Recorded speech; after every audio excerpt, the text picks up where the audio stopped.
بسم الله الرحمن الرحيم. الحمد لله رب العالمين، والصلاة والسلام على رسول الله وآله وصحبه أجمعين. أحبتي في الله، السلام عليكم ورحمة الله وبركاته. ما doonaysaa inuu ilaahay ku dambi dhaafo 2 sano dambigii aad gash. ma doonaysaa ilaahay inuu ku dambi dhaafo 720 maalmood. ma doonaysaa ilaahay inuu ku dambi dhaafo sanadkii hore iyo sanadka soo socda. haddaad doonaysid beritoole waxaa la istaagayaa waa yoomu carafa. xujaajii oo dhan waxay taagan yihiin fii saciidi carafaat. ilaahay bay baryayaan. ilaahay wuxuu doonayaa adigana inuu ku dambi dhaafo. iyaga waxaa loo dambi dhaafayaa dambigoogii hore oo dhan. waxay soo noqonayaa sidii maalinkii hooyadood ay dhashay oo kale. adigana maalinka yoomu carafa ood soontid, ilaahay wuxuu kugu dambi dhaafayaa 2 sano. sanadka soo socda iyo sanadkii tagay. waa fadliga ilaahay, waa naxariista ilaahay.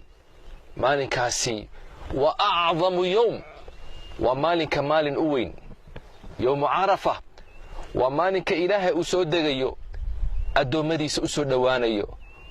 uu leeyahay, malaa'igtiisu ku leeyahay, anduruu licibaadii atwnii shuchan khubran daaxiin ushhidukum annii qad gafartu lahum. addoomadaydii waa kuwa bannaanka taagan ee baryaya iyakoo cawlan siigadii ku taalo. waxaan markhaati iniga dhigayaa inaan u dembi dhaafo. waa maalin weyn. maalin ka weyni ilaahay ma aboorin. bal culummadu waxay isweydiiyeen, ma yowmu carafa ayaa fadli badan mise laylatulqadri? layla habeen haddii la yidhaahdo laylatulqadriga ayaa fadli badan. maalin haddii la yidhaahdana yowmu carafa wax gaadhaya male.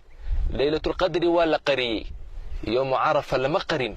dadka oo dhan ayaa garanaya yowmu carafa. waa maalin fadli badan. maalin uu ka dulaysan yahay shaydaanku ma jiro.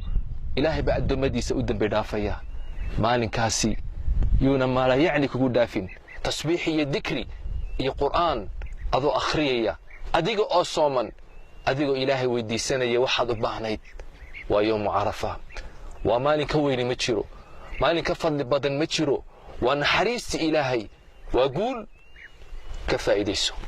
ka faa'iidayso ayayna ku dhaafin 720 maalmood. 2 sano dambi dhaafkood baad ku helaysaa. yowmu carafa ma acdamahu min yowm.